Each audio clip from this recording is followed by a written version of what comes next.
Friends, నీలం రంగు లోయలోని ఆ చల్లని గాలులు డ్రాగన్ యొక్క పవర్‌ఫుల్ అనే గర్వాన్ని శాశ్వతంగా మంచు కింద పూడ్చిపెట్టాయా? లేదా పాకిస్తాన్ ఆక్రమిత కాశ్మీర్‌లో పేర్చబడిన ల్యాండ్ మైన్‌లు బీజింగ్ మరియు ఇస్లామాబాద్ యొక్క అధికార కారిడార్‌లలో ప్రకంపనలు సృష్టిస్తున్న ఒక మహా సంగ్రామానికి పునాది వేశాయా? ఈరోజు ఈ మీడియా రిపోర్ట్‌లో చైనా మరియు పాకిస్తాన్ కలిసి ఒక భారీ సైనిక కారిడార్‌గా మార్చడానికి ప్రయత్నించిన ఒక భయంకరమైన కుట్ర గురించి మాట్లాడుకుందాం. శాంతియుత సంయుక్త సైనిక విన్యాసాల పేరుతో రాత్రికి రాత్రే భారీ ట్యాంకుల పూర్తి రెజిమెంట్‌తో పాటు అత్యాధునిక మానవరహిత డ్రోన్ల మొత్తం ఎయిర్ ఫోర్స్ టీంని మూడవ దేశం యొక్క వివాదాస్పద భూభాగంలో దించుతారని, అది కూడా కేవలం భారతదేశపు ఫార్వర్డ్ పోస్టులను శాశ్వతంగా నాశనం చేసి ఒక కొత్త యుద్ధ రంగాన్ని తెరవడానికని మీరెప్పుడైనా ఊహించారా? అయితే మనం ఈ భయంకరమైన స్ట్రాటజికల్ కుట్ర యొక్క లోతుల్లోకి వెళ్లే ముందు దయచేసి ఈ వీడియోకి ఇంకా లైక్ చేయకపోతే ఇప్పుడే లైక్ చేయండి. ఇప్పుడు మొత్తం సౌత్ ఏసియా యొక్క జియోగ్రఫీ మరియు చరిత్రను మార్చే ఆ భయంకరమైన రాత్రి వైపుకు తిరిగి వెళ్దాం.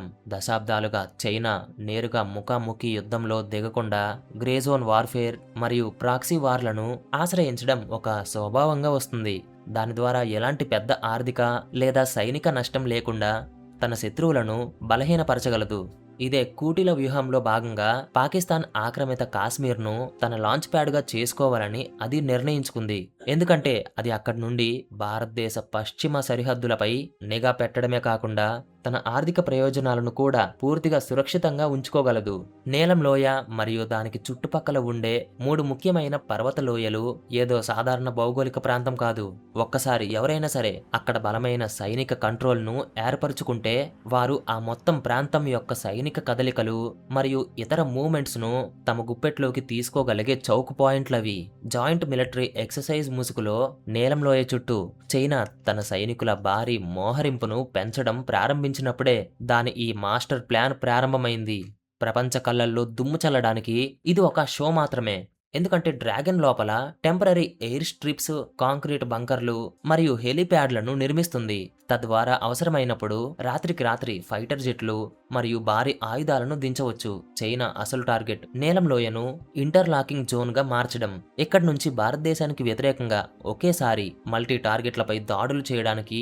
దీనికోసం అది తన అత్యంత నమ్మకమైన అత్యాధునిక ఆయుధాలను ఈ పర్వత మైదానంలోకి దించింది.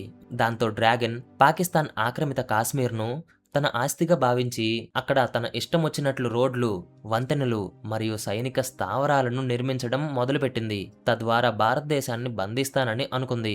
ఈ మొత్తం కుట్ర చైనా యొక్క భారీ రుణ ఉచ్చులో ఉన్న పాకిస్తాన్ యొక్క ఆర్థిక కారిడార్తో ముడిపడి ఉంది.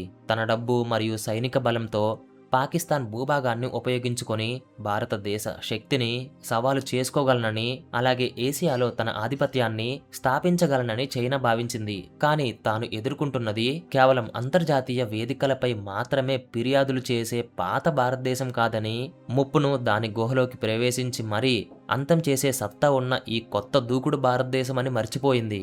చైనాకు చెందిన స్టెల్త్ టెక్నాలజీతో కూడిన మానవరహిత విమానాలను నీలం లోయ మీదుగా నడిపినప్పుడు భారత్ ఇంటెలిజెన్స్ ఏజెన్సీల కళ్ళలో పడకుండా మైక్రో లెవెల్ మ్యాపింగ్ మరియు రియల్ టైం డేటా కలెక్షన్ పనులను సులభంగా పూర్తి చేయగలనని అనుకుంది. ఈ విమానాల ఉద్దేశం కేవలం సరిహద్దుల్లో పెట్రోలింగ్ చేయడం మాత్రమే కాదు. చైనా వీటి ద్వారా భారతదేశ ఫార్వర్డ్ పోస్టుల ప్రతి కదలికను రికార్డు చేయాలనుకుంది. దాంతో భవిష్యత్తులో తన భారీ ట్యాంకులు, ఆర్మర్డ్ యూనిట్ల కోసం మార్గాన్ని సిద్ధం చేయవచ్చు. చైనా తన అత్యాధునిక పరికరాల పట్ల ఎంతగానో గర్వపడింది. అంటే అవి ఏ రాడార్కు చిక్కవని, ఏ యాంటీ డ్రోన్ సిస్టమ్ వాటిని హ్యాక్ చేయలేదని. ఈ మానవరహిత విమానాల ద్వారా భారత సైన్యం యొక్క కమ్యూనికేషన్ లైన్లను పూర్తిగా జామ్ చేసి భారతీయ సైనికులపై ఒక హెవీ ఎలక్ట్రానిక్ డార్క్నెస్ ను సృష్టించాలనేది డ్రాగన్ ఆలోచన. అయితే ఈ అనుమానాస్పద విమానాలు నీలం లోయ సరిహద్దులు దాటి భారత సరిహద్దు వైపుకు వెళ్లేందుకు సాహసించిన వెంటనే భారతదేశ టెక్నికల్ సర్వైలెన్స్ సిస్టమ్ మరియు అత్యాధునిక ఎలక్ట్రానిక్ వార్ఫేర్ గ్రిడ్ ఈ చొరబాటుదారులను కొద్ది సెకండ్లలోనే డీకోడ్ చేశాయి. భారతదేశ రాడార్ సిస్టంలో రికార్డ్ అవుతున్న ఈ విమానాల నమూనాలు, థర్మల్ సిగ్నేచర్లు ఇవి సాధారణ విమానాలు కాదని, చొరబాటుకు బలమైన సన్నాహాలు జరుగుతున్నాయని స్పష్టంగా చూపించాయి. ఢిల్లీలో కూర్చున్న వ్యూహకర్తలు మరియు సైనిక కమాండర్లు ఒక క్షణం కూడా వృధా చేయకుండా ఈ ఆకాశాలను తమ పూర్తి నియంత్రణలోకి తీసుకోవాలని నిర్ణయం తీసుకున్నారు. అది రాత్రికి రాత్రే డ్రాగన్ యొక్క మొత్తం గేమ్ ప్లాన్ను బూడిద చేసింది. భారత సైన్యం తన అత్యంత అడ్వాన్స్డ్ యాంటీ డ్రోన్ మిసైల్ సిస్టమ్స్ను మరియు ఎలక్ట్రానిక్ షీల్డ్ను ఫుల్ పవర్ఫుల్తో యాక్టివేట్ చేసింది. దాంతో మొత్తం చైనా ఎక్విప్మెంట్స్ అకస్మాత్తుగా రాడర్ స్క్రీన్ల నుండి రహస్యంగా అదృశ్యం కావడం ప్రారంభించాయి. భారతదేశం యొక్క టెక్నాలజీ శత్రువుల యొక్క కమ్యూనికేషన్ లింకులను, నావిగేషన్ సిస్టంలను చాలా దారుణంగా జామ్ చేసింది. అది చూసి చైనా కంట్రోల్ రూమ్ లో కూర్చున్న ఆపరేటర్లకు కాళ్ళు చేతులు వణికిపోయాయి. వారి స్క్రీన్లపై ఎర్రర్ మెసేజ్ మాత్రమే షో అయ్యాయి. కొన్ని విమానాలు నేరుగా గాల్లోనే కూల్చివేయబడ్డాయి. మరిన్ని సిస్టమ్స్ ను పూర్తిగా ఓవర్ రైడ్ చేసి అవి ఎగిరిన పర్వతాలపైనే కుప్పకూలేలా చేశాయి. ఆకాశం నుండి అగ్నిగోళాల్లా పడుతున్న ఈ హైటెక్ బొమ్మలు భారతదేశపు ఎలక్ట్రానిక్ గోడను ఛేదించడం ఇక దానివల్ల కాదని, దాని టెక్నాలజీ అహంకారం ముక్కలైపోయిందని చైనాకు స్పష్టం చేశాయి. అయితే భారతదేశం యొక్క ఈ కఠినమైన చర్య ఆకాశానికే పరిమితం కాలేదు. ఎందుకంటే ఎగిరే ఈ పరికరాలు కేవలం చైనా కళ్ళు మాత్రమేనని భారత వ్యూహకర్తలకు బాగా తెలుసు. అసలైన ముప్పు నీలం లోయ చుట్టూ గుంటనక్కలా మోహరించి ఉన్న టెంపరరీ షెల్టర్లు మరియు సాయుధ ట్యాంకుల్లో దాగి ఉంది. ఈ విమాన మార్గాలు మరియు డేటా పాయింట్లను సూపర్ కంప్యూటర్ల ద్వారా డీప్ అనలైజ్ చేసిన తర్వాత భారత సైన్యం చైనా లాజిస్టిక్ సపోర్ట్ మరియు భారీ ఆయుధాలను నిల్వ చేసిన అన్ని రహస్య స్థావరాల యొక్క పర్ఫెక్ట్ పొజిషన్ ని కనుక్కుంది. ఆ తర్వాత నీలం లోయలో జరిగిన సంఘటన మొత్తం ప్రాంతం యొక్క భౌగోళిక చిత్రాన్ని మరియు చైనా యొక్క ఈక్వేషన్లను శాశ్వతంగా మార్చేసింది. భారత ఆర్టిలరీ మరియు ప్రమోషన్ స్ట్రైక్ యూనిట్లు చైనా యొక్క ఆ టెంపరరీ షెల్టర్లను ఒకేసారి టార్గెట్గా చేసుకోవడం ప్రారంభించాయి. భారత యాంటీ ట్యాంక్ గైడెడ్ మిసైల్స్ లోయలో ఉన్న ఆ చైనా ట్యాంకులను అత్యంత ఖచ్చితత్వంతో ఛేదించాయి. ఈ మొత్తం చర్య భారతదేశ శక్తిని మరోసారి చూపించింది. ఈ భయంకరమైన దాడితో ఫ్రంట్ లైన్లో మోహరించి ఉన్న చైనా సైనికులు ఆశ్చర్యపోయారు మరియు భయపడ్డారు. దాంతో చైనా కమాండ్ లెవెల్స్లో భారీ గందరగోళం నెలకొంది. చైనాకు చెందిన చిన్న సైనిక విభాగాలు తమ పరికరాలు, భారీ ఆయుధాలన్నింటినీ అక్కడే వదిలేసి వెనక్కి తగ్గవలసి వచ్చింది. భారతదేశం యొక్క ఈ వినాశకరమైన చర్య చైనా తనను తాను అజేయంగా భావించే ఆ అపోహను పూర్తిగా విచ్ఛిన్నం చేసింది. అయితే ఈ కథ కేవలం సైనిక రంగంలో మాత్రమే ముగియలేదు. ఈ మొత్తం సంఘటన భారతదేశం డిప్లొమాటిక్ లెవెల్స్ లో కూడా చాలా పెద్ద ఆయుధంగా ఉపయోగించింది. అంతర్జాతీయ స్థాయిలో డ్రాగన్ ను బట్టబయలు చేసింది. మూడవ దేశం యొక్క వివాదాస్పద భూభాగంలో చైనా మరియు పాకిస్తాన్ అంతర్జాతీయ నిబంధనలను ధిక్కరించి ప్రాంతీయ అశాంతిని ఎలా పాల్పడ్డాయో అనే దానిని భారత్ యునైటెడ్ నేషన్స్ స్టేజ్ పై క్లియర్ గా చూపించింది. భారత ప్రతినిధులు శాటిలైట్ ఇమేజనరీ, థర్మల్ సిగ్నేచర్లు మరియు ఇంటర్సెప్టెడ్ కమ్యూనికేషన్లకు సంబంధించిన బలమైన ఆధారాలను ప్రపంచం ముందు ఉంచారు. వాటిని చూసిన తర్వాత ఆ శక్తివంతమైన దేశాల ప్రతినిధులకు కూడా చెమటలు పట్టాయి. ఇదేదో రొటీన్ ఎక్సర్సైజ్ కాదని, భారతదేశానికి వ్యతిరేకంగా జరిగిన భారీ కుట్ర అని భారతదేశం ప్రపంచానికి స్పష్టమైన మాటల్లో చెప్పింది. యునైటెడ్ నేషన్లో భారతదేశం చూపించిన ఈ వాస్తవం చైనా యొక్క ప్రపంచ ప్రతిష్టకు ఎంతటి లోతైన దెబ్బను కలిగించిందంటే దానిని బహుశా దశాబ్దాల పాటు భర్తీ చేయలేకపోవచ్చు. చైనా వేసిన ఈ అడుగు కేవలం భారత్కి వ్యతిరేకం మాత్రమే కాదని, మొత్తం సౌత్ ఏసియాను భయంకరమైన యుద్ధరంగంలోకి నెట్టే కుట్ర అని, దీని ప్రభావం ప్రపంచ ఆర్థిక వ్యవస్థ మరియు సప్లై చైన్ పై కూడా ఉంటుందని భారత్ ప్రపంచానికి వివరించింది. భవిష్యత్తులో ఇలాంటి దుష్టచర్యలు మళ్లీ జరిగితే దాన్ని నేరుగా యుద్ధానికి పిలుపుగా పరిగణిస్తామని ఐక్యరాజ్య సమితి వేదిక నుంచి అత్యంత కఠినమైన హెచ్చరికను కూడా భారత్ జారీ చేసింది. పసిఫిక్ మహాసముద్రం మరియు తైవాన్ జలసంధిలో చైనా యొక్క పెరుగుతున్న దూకుడు పట్ల ఇప్పటికే తీవ్ర ఆందోళన చెందుతున్న అమెరికా భారత్ యొక్క ఈ చర్యతో డ్రాగన్ ను అరికట్టడానికి ఒక సువర్ణావకాశంగా చూస్తుంది. అదే సమయంలో చైనా మరియు భారతదేశం రెండిటికి మిత్రదేశంగా చెప్పుకునే రష్యా ఈ మొత్తం ఎపిసోడ్ పై చాలా పదునైన నిఘా ఉంచింది. ఎందుకంటే ఈ ప్రాంతంలో ఏ పెద్ద ఘర్షణ అయినా దాని స్వంత భౌగోళిక రాజకీయ వ్యూహాలు మరియు ఆయుధ మార్కెట్ను లోతుగా ప్రభావితం చేస్తుందని దానికి తెలుసు. ఈ మొత్తం ఎపిసోడ్లోని అతిపెద్ద వ్యూహాత్మక అంశం ఏంటంటే భారతదేశం చైనాపై చేసిన ఈ చర్య ద్వారా తన హిస్టారిక్ వేను స్ట్రాంగ్గా చేసుకుంది. నీలం లోయ నుంచి ప్రారంభమయ్యే సుమారు 298 కిలోమీటర్ల ప్రాంతం ఇప్పుడు భారతదేశం యొక్క నియంత్రణలోకి తీసుకురాబడింది.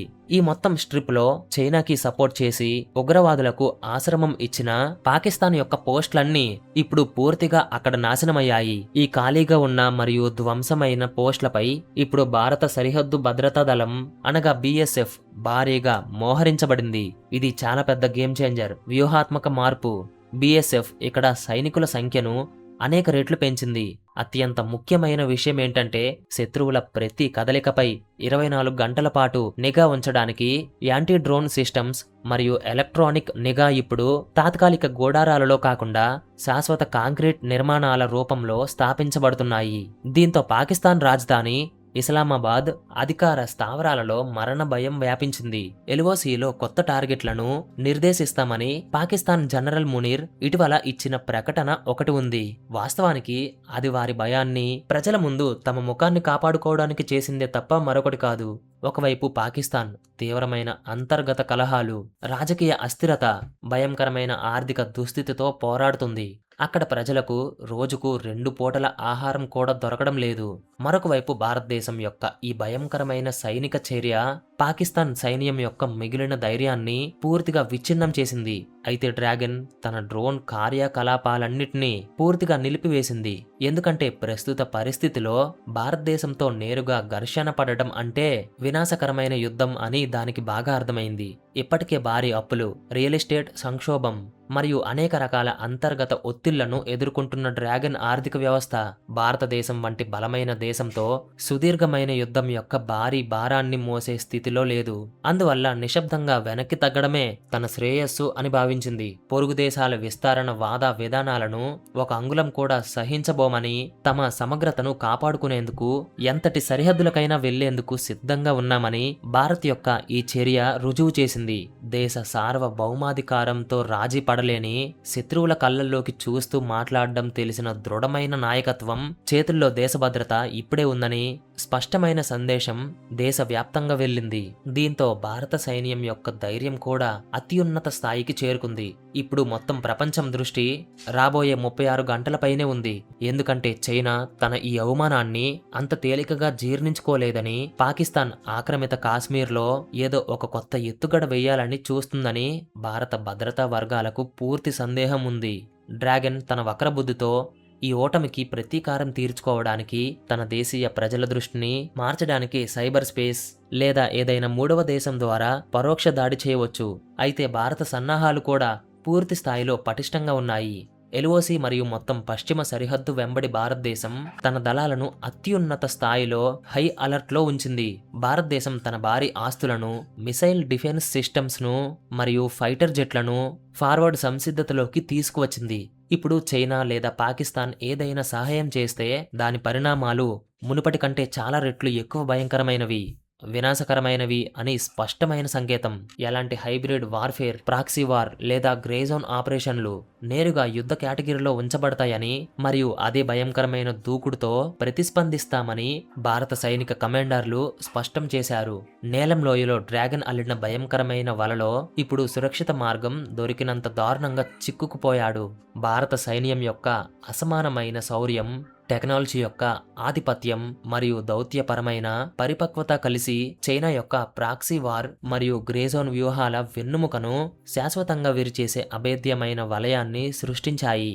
అంతర్జాతీయ వేదికలపై తన పడిపోయిన ముఖాన్ని కాపాడుకునేందుకు చైనా ఎలాంటి తప్పుడు ప్రకటనలు, దౌత్య విన్యాసాలను ఆశ్రయిస్తుందనేది ఇప్పుడు చూడడం ఎంతో ఆసక్తికరంగా ఉంటుంది.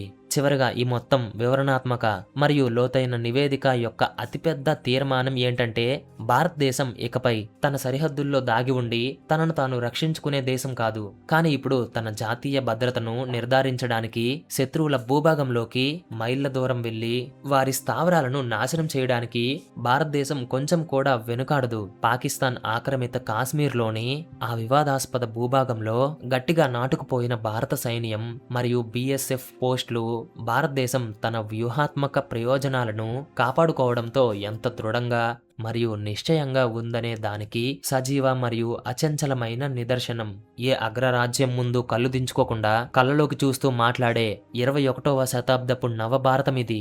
ఏ దేశమైనా కళ్ళల్లో దుమ్ము కొట్టే ప్రయత్నం చేస్తే దాని పునాదిని వేళ్లతో సహా పిగిలించే సత్తా, ధైర్యం దానికి ఉంది. భవిష్యత్తులో ఏదైనా చైనా మానవరహిత విమానం ఆకాశాన్ని చీల్చుకొని భారత సరిహద్దులోకి ప్రవేశించడానికి కొంచెం ధైర్యం చేసినా, లేదా ఏదైనా ట్యాంకు దాని సరిహద్దులను దాటి ఒక్క అంగుళం కూడా ముందుకు వెళ్ళడానికి ప్రయత్నించినా భారతదేశ దాడి ఎంత భయంకరంగా, ఖచ్చితంగా మరియు వినాశకరంగా ఉంటుందంటే దాని ప్రతిధ్వని శతాబ్దాల పాటు వినబడుతుందని తెలియజేస్తుంది. మరో అప్డేట్తో మళ్ళీ కలుద్దాం. అప్పటి వరకు జై హింద్, జై భారత్.